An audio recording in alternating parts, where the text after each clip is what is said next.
He had everything a man is told to want. A penthouse on the 54th floor with glass walls that caught the city at its most flattering hour. Golden light on steel and concrete. The whole world arranged like a painting he owned but never really looked at. 3 cars and a garage he rarely visited. A closet of suits that cost more than some people's monthly rent.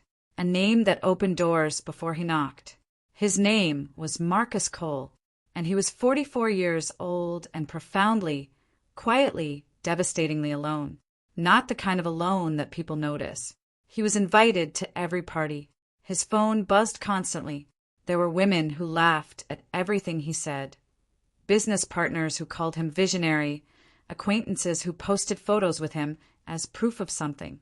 But late at night, when the penthouse went still and the city hummed 60 stories below, Marcus would sit in his leather chair by the window and feel something hollow moving through his chest, like a door that opened onto nothing. He had built Cole and Partners from a single idea and 12 years of 18-hour days. The company now employed 400 people and grossed more than most countries earned in a month. He had done it the right way, or mostly, and he carried that with quiet pride. But success, he had learned, does something strange to the people around you. It makes them stop seeing you. They see what you have instead. The parties were the worst of it. Rooms full of beautiful, ambitious people, all smiling with their mouths while their eyes calculated. Marcus could read a room the way some men read a spreadsheet. He'd watch someone cross the floor toward him and know, within 3 seconds, what they wanted. An introduction, an investment, a connection, a door he might open. They were never rude about it. That was the cruelest part. They were warm and funny and clever, and they leaned in close when he talked. And sometimes he'd think, maybe this person actually likes me. And then they'd ask. They always asked. And the warmth drained right out of him. Relationships were no different. He had tried. He was not a man incapable of feeling. Anyone who believed that had not seen him on the phone with his mother, or watched the way he pressed extra bills into the hands of delivery drivers on cold nights, or noticed how he slowed his car to give directions to strangers who looked lost. He had a heart. It was not a small one, but love in his life had always come with a price tag already attached. Elena had been the worst of them, because she had been the most convincing. 2 years of what felt like real intimacy. Dinners that lasted until the restaurant closed. Conversations that went places his others never reached. A warmth in her presence that he let himself believe was rare and true. He'd planned to propose. He'd bought the ring. And then his accountant called one morning with a question about a property transaction, and the name on the other end was Elena's. She had been quietly moving toward his assets from the very first week they met. The ring went into a drawer. He never spoke to her again, but something in him went quiet after that. Something locked. He stopped trusting his own instincts. If Elena had fooled him, anyone could. And if anyone could, then maybe no one was real. Maybe it was all just commerce, dressed up as connection. Maybe love, for a man like him, was simply not available. He told himself this was fine. He told himself that he was a realist. But the hollow feeling in the leather chair by the window kept coming back, a little heavier each time. And one night in February, cold rain on the glass, the city blurred to orange smear below. Marcus Cole sat with a glass of whiskey he hadn't touched and thought something that surprised him. Not a plan, exactly. More like a question that had gotten tired of being ignored. What if they couldn't see the money? What if the suits were gone and the car and the name? What if he became simply a man? Would anyone want that? Would anyone stop or stay or give a damn? He sat with it for a week, the way he sat with any idea before he committed to it. He turned it over. He looked for the flaw, and when he couldn't find one that outweighed the need in his chest, he made the decision the same way he made every decision in his life, completely and without looking back. He walked away from the penthouse on a Tuesday morning in March, with a duffel bag containing 2 changes of clothes, a prepaid phone, and $300 in small bills. He wore jeans worn through at the knee and a jacket from a Goodwill 3 blocks from his office. He had not shaved carefully. He had not used product in his hair. His executive assistant, Ruth, who had worked for him 9 years and knew him better than almost anyone, was the only person he told. He gave her a sealed envelope with instructions and said he'd be gone 30 days. She looked at him for a long moment, her expression cycling through things he recognized as concern, and then said simply, "Be careful." He promised he would. He took the subway for the first time in 11 years. He stood holding a strap, smelling disinfectant and someone's lunch, watching the faces around him. Nobody looked at him. That was the first surprise, not the indifference, but how fast it arrived. The suit was gone, and he was already invisible, right there, before he'd even started. The first week taught him things he thought he already understood, but hadn't. He understood poverty the way people understand weather from inside a heated room, intellectually at a distance with comfortable sadness. He did not understand it the way you understand it when your back hurts from sleeping on a shelter cot, or when you are hungry at 11 in the morning because the free breakfast ran out and you got there 3 minutes late. He did not understand the specific exhaustion of standing in lines that moved slowly toward things that might not be there when you reached the front. But more than the physical discomfort, it was the invisibility that stripped something from him. People looked through him the way you look through a smudge on a window.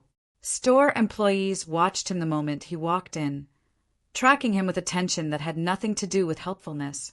A woman at a crosswalk moved 2 steps away while waiting for the light, and she didn't seem aware she'd done it. He had thought he was testing other people. He had not known he was also testing himself. The second week, a man on the street called him pathetic. Just like that, out of nowhere, passing in the other direction, as if delivering a verdict he'd already reached before he'd looked. Marcus stopped and watched the man continue down the sidewalk, unhurried, already forgetting him. He stood there a while, thinking about who he had been 6 days ago, about how quickly it had evaporated, about whether love could exist in a world where human worth disappeared this completely with a change of clothes. He nearly called Ruth. He nearly ended the whole thing. He didn't. He kept walking. On a gray Thursday afternoon in the 3rd week, rain coming down in that half-hearted way that is too wet to ignore and too light to justify an umbrella, Marcus pushed open the door of a small cafe on Alderman Street. Not a fancy place, 4 tables, a counter, the smell of dark roast and something baking, a hand-lettered menu on a chalkboard, not updated since autumn. He was looking for something warm to wrap his hands around and somewhere to sit where no one would make him feel like a problem. He was still holding the door, trying to decide if he had enough left in his pocket to justify staying, when a woman came in behind him. Or rather, she came in alongside him because she stepped forward and held the door herself so that it wouldn't close on him. And she did it without thinking, the way people hold doors for people, not as a favor, but as a simple extension of ordinary decency. He looked at her, she looked at him, and she smiled. Not the small, careful smile people give to people they feel sorry for. An actual smile, direct, like she saw him and found him neither threatening nor pitiable. Just a person in a doorway on a rainy afternoon. Her name, he would learn later, was Delia. She ordered a medium dark roast and a piece of banana bread at the counter, then turned and, with a small puzzled look at the nearly empty room, said to Marcus, "You're sitting, right? Not just standing here collecting air." He laughed, actually laughed, and the sound surprised him. He couldn't remember the last time laughter had arrived without him thinking about it first. She sat at the table closest to the window. He sat across the room, and then, a few minutes later, the woman behind the counter brought him a coffee he hadn't ordered. And when he looked up, the counter woman nodded toward Delia. She ordered too, said it was by mistake. He looked at Delia. She was reading something on her phone and not looking at him. He sat with the coffee in his hands and felt something move through him that he did not immediately have a word for. He stayed until the rain stopped. On his way out, he said, "Thank you." She said, "Rain makes everything worse until it doesn't. Have a better afternoon." As if she were continuing a conversation they had already been having. He came back the next day. She was there. She was there the day after that, too. She worked nearby at a community health center 2 blocks east. something involving pediatric outreach. She was not wealthy. She wore practical shoes and a coat that was warm rather than stylish, and she brought her own lunch in a container with a small chip on the lid. She spent her own money buying coffee for strangers. She worked a hard job for modest pay, and she had more warmth in her face on a rainy afternoon than Marcus had felt in 11 years of surrounded by people loneliness. She asked him questions no one ever asked him, not what he did, or where he was going, or what his plans were. She asked him what he cared about, what he had been like as a kid, whether he thought people could fundamentally change. She asked these questions the way people ask about weather, conversationally with genuine curiosity, not as an angle. He lied to her. Small lies, careful ones, the kind that kept his real life at a distance. He said he'd had a job he'd walked away from when it stopped feeling honest. She nodded as though this made complete sense. He said he was figuring out what came next. She said, that takes courage, not knowing. Most people would rather keep a wrong thing than sit with nothing. He watched her face as she said it. There was no performance in it. He tested her the way he tested everything. He mentioned money once, casually, just to see. Said he'd had some and lost it, and wasn't sure he'd try to get it back. She shrugged and said, money's a tool. Some people think it's the house. He waited for the follow-up, the careful pivot toward asking for something. It never came. She mentioned him to a friend who ran a small logistics firm and was looking for someone detail-oriented and good with numbers. She had not done this to impress him or extract something. She had done it because she thought it might help, and she had the kind of relationship with generosity where it moved outward from her without requiring an audience. He went to the interview. He sat across from a man named Gil, who didn't know who Marcus Cole was, and offered him an entry-level position at a salary that would have been his lunch bill. He thanked him and left with something burning in his throat that was not quite sadness. One afternoon, he left his wallet on the table when he stepped away for a moment. He watched from the doorway. Delia looked at it, picked it up, and held it with both hands without opening it. When he came back, she handed it to him. You left this. He waited for the hesitation that would mean she'd looked inside. There was none. When he offered her a few dollars for being honest, she actually looked offended. Don't do that, she said, quiet but firm. I didn't do it, so you could pay me. The 30 days were almost up. He had what he came for. Evidence, proof, the thing he'd stood in his penthouse asking the cold glass window to help him find. But what he had found was more complicated than an answer to a question. He had found a person who had no reason to be kind to him and was anyway. A person who had looked at a man with nothing and treated him as though he were worth something. Not as charity, but as simple fact. And he had lied to her through all of it. The night before his last day, he sat in the dark of the sheltered dormitory, listening to the quiet breathing of men who had no choice and tried to locate his justification. He had been afraid. That was the truth of it. Not a strategy, not a game, but a frightened man looking for something real in a life that had gone glittering and hollow. He had been afraid, and he had hidden. And in hiding, he had found something precious, and then endangered it with the hiding itself. There was a charity gala at the end of the month, a children's hospital fundraiser that Cole and Partners sponsored every year. Ruth had been holding his place, handling the logistics, running the company with steady competence. He had her put 2 names on the list. He called Delia and said he had a fundraiser for kids, and would she come? She said yes without making it complicated. She arrived in a dark blue dress that was simple and clean, her coat the same warm, not stylish one. She looked beautiful in the way that has nothing to do with money. The moment she walked into the lobby and the staff moved toward him with the deference of people who recognize the man whose name is on the building, he watched her face change. He watched her look at the banner. He watched the mathematics of it work through her eyes. He said her name. She stopped walking. He didn't give a speech. He told her the truth in plain words. That he was wealthy, that he had been lied to so many times he'd stopped believing anyone could want him without wanting what he owned, and that he had done something foolish and frightened to try to find out if love was still available to a man like him. He told her that the disguise had been fake and nothing else had been. Not once. He said he was sorry. She was quiet for a long time.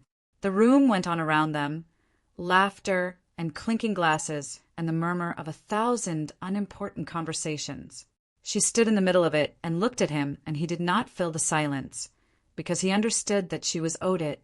Finally, she said, in a voice that was low and steady and not without hurt in it, "Was any of it real?" He said all of it, every word. She looked at him for another moment, and then she said, "I need to think," and she left. Not dramatically. She just walked out, unhurried, her coat over her arm.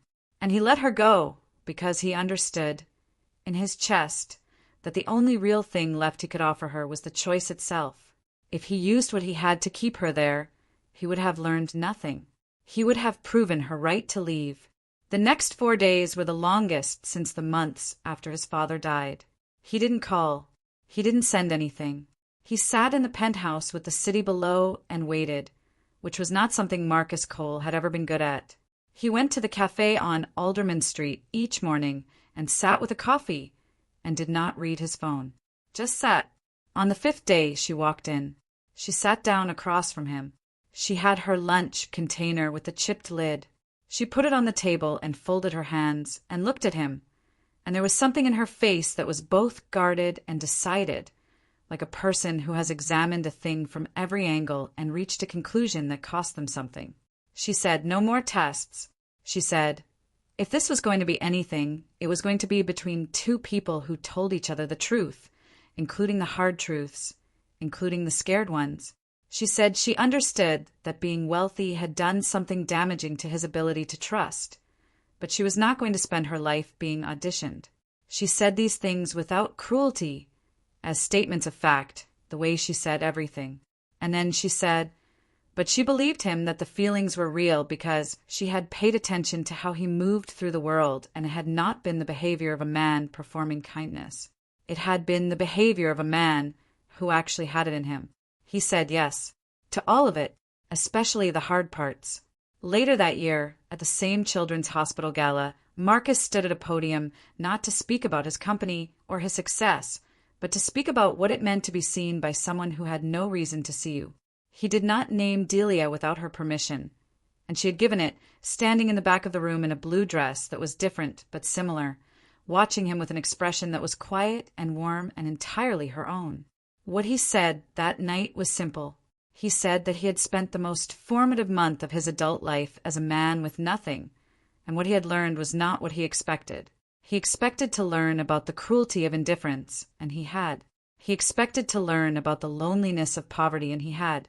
But what he had not expected, what had arrived and rearranged him, was this, that genuine human kindness still exists in the smallness of a door held open, in a coffee bought for a stranger by mistake, in questions asked about who you want to become rather than what you already own. That love is not cancelled by difficulty, that it finds its way through in small acts repeated with consistency by people who have less than enough and give anyway because it is simply who they are. He said that a man can surround himself with everything the world promises will make him feel like something, and it will not be enough. That the only thing that has ever been enough is the knowledge that someone sees you, not the car, not the name, not the number in the account, but you, the frightened and hoping person underneath all of it, and chooses to stay. He stepped away from the podium, and Delia was waiting at the edge of the room. He walked toward her through the crowd, and the crowd parted, and the lights were warm, and she was already smiling that direct, unperformed smile, the one she'd given him in a doorway on a rainy afternoon when he was nobody, and she had held the door open anyway. Some men spend their whole lives buying things that feel like love. Marcus Cole spent 30 days giving everything up and found it for free in the most ordinary kind of moment.